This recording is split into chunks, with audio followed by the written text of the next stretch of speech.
Murphy from Erie, New Jersey, tonight's bugler. All of our buglers are volunteers. They come from all over the U.S. There's a different bugler every night. They come on their own dime.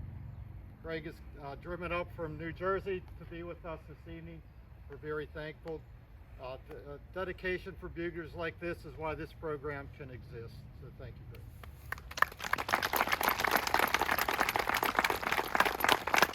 I'd also like to introduce our ranger on duty tonight with us, Tom Holbrook. Very seasoned, excellent ranger over at Gettysburg National Military Park. Thank you, Tom, for being here this evening. And I'd also like to introduce Wendy Allen. She's the president of the Lincoln Fellowship and the founder of this program, 100 Nights at Taps Gettysburg.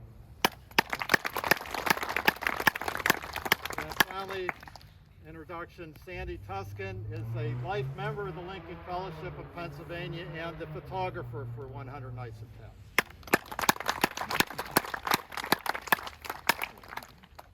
This evening, we walked through this beautiful national cemetery, guided by pathways that brought us here to Soldiers National Monument. While walking along the pathways, you were surrounded by the graves of fallen heroes and their enduring stories of sacrifice, sorrow, as well as extraordinary bravery.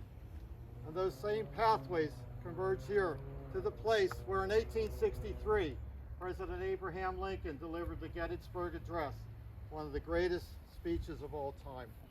Gettysburg National Cemetery's pathways are America's enduring pathways that guide us to our history. And our Enduring Pathway segment is our educational component of the program. And tonight I'm going to do a brief Enduring Pathway concerning Soldiers National Monument behind us here, this beautiful monument. This monument honors the fallen Union soldiers of the Battle of Gettysburg and tells an allegory of peace and plenty under freedom following a heroic struggle. It's the first monument constructed on the battlefield. Its cornerstone was laid on July 4th, 1865, and a dedication ceremony was held on July 1st, 1869. It included a ceremony. One of the speakers was General George G. Meade. Now the monument itself, at the very top, is the statue, the Genius of Liberty, she's called. She stands atop the 60-foot column. She holds a sword in one hand, sword of triumph, and a wreath of peace in the other hand. It represents the constant struggle for freedom. Down below on the column, you see 18 bronze stars. Each star represents a state whose citizens fought in the Union Army during the Civil War. At the sides of this pedestal are four marble statues. To my right here, the soldier, the Union Civil War soldier, represents war. He's recounting the story of the Battle of Gettysburg to Cleo over here, who's Cleo, the muse of history. And with a stylus and tablet, she writes the story of the battle and records the names of the fallen dead. On the back, behind the Union soldier, is a man dressed in work clothes holding a mallet. He represents peace. And then behind Cleo is a woman holding a sheaf of wheat. She represents plenty, peace, and the final triumph of the soldiers' struggle. Now this monument is notable as being near the location of the platform where President Lincoln delivered the Gettysburg Address, but it's only a symbolic place. There was a flagpole at the location of the monument when Lincoln gave the address. He actually stood behind there. We now place him right on this side of the fence from the Evergreen Cemetery. Once again, we are honored to welcome Greg Murphy, tonight's bugler. Greg has sounded taps at over 1,000 military funerals with honors and veteran ceremonies. He honed his playing skills in his marching band days as a member of the Clifton High School Mustang Band, New Jersey. He is a 21-year member of Bugles across America, New Jersey, and Florida, and is Assistant New Jersey State Director of Bugles across America. He plays trumpet with the Tri-County Symphonic Band of New Jersey, the Boynton Beach, Florida Gold Coast City Band, and the original Hobo Band of Pittman, New Jersey. Thank you again, Craig. We meet here in Gettysburg National Cemetery, so we shall never forget our brave American veterans. We remain steadfast in our dedication to the great unfinished work which those who fought here, as well as in many foreign lands, so nobly advanced. And we honor that they gave the last full measure of devotion so that this nation, under God, shall have a new birth of freedom, and the government of the people, by the people, for the people, shall not perish from the earth.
The tradition begun 2 years ago. We'd started honoring one soldier buried here in Gettysburg National Cemetery, and we had placed his image on a commemorative coin, which we awarded to our buglers and other participants.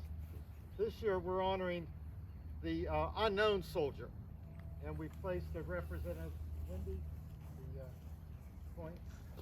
Thank you. We placed the representative image of an unknown soldier on the coin. Wendy has a blown up of the coin, so you can see that.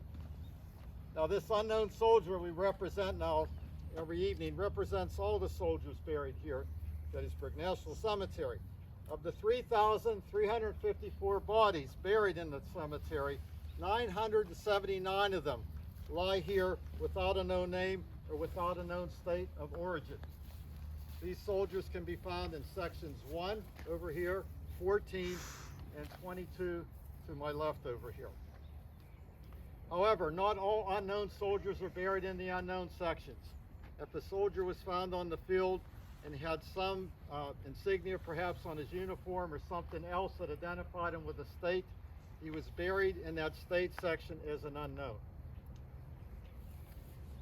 Now, with 40% of the Union Army's dead perished without names at the war's end, the work of locating the missing and naming the tens of thousands of men designated as unknown would prove one of the war's most difficult tasks.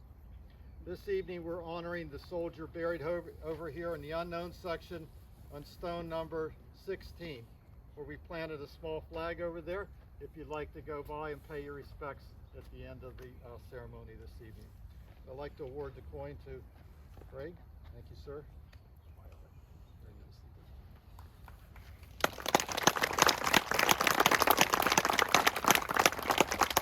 Well, we sound taps here every evening at 7 p.m. Please join us again if you can. Also, please join us here on November 19th for the annual Dedication Day ceremony. The Lincoln Fellowship of Pennsylvania co-sponsors the commemoration of President Lincoln's Gettysburg Address and the dedication of the cemetery with a program that includes a wreath-laying ceremony, music, speakers. We also have a U.S. naturalization and citizenship ceremony. so we can celebrate together as Americans while we welcome a new group of citizens. In honor of the 60th anniversary of centennial commemoration of the Gettysburg Address, this year's keynote speaker will be Susan Eisenhower, the granddaughter of General Eisenhower. She's a great speaker. We're very pleased that she'll be joining us this year. You may recall that General Eisenhower was the keynote speaker here at Dedication Day in 1963. Now, he wasn't the first choice that year. The fellowship invited President Kennedy. He chose to go to Dallas that November.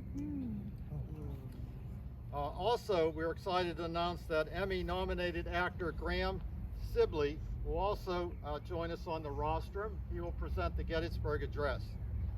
Also on the rostrum, we're pleased to have Lincoln scholars Doris Kearns Goodwin and Harold Holzer will be here this year as well. And we're also planning, and finally that day, a tribute to opera singer and civil rights pioneer Marian Anderson, who had performed at the invitation of General Eisenhower in 1963. If you haven't already, then we also encourage you to visit the David Wheels House downtown on the square. You'll find, what days are they open out, Tom? Thursday through Sunday. If you'd like to visit David Wheels House, you'll find a ranger down there on duty who will give you information. That's the place where President Lincoln put the finishing touches on the Gettysburg Address. The speech, of course, that transformed Gettysburg from a place of death and devastation to the symbol of our nation's new birth of freedom. And finally this evening, before we close the program, we'd like to invite any active duty military, veterans, guardsmen or women or reservists to please come up and stand with us so you can be recognized.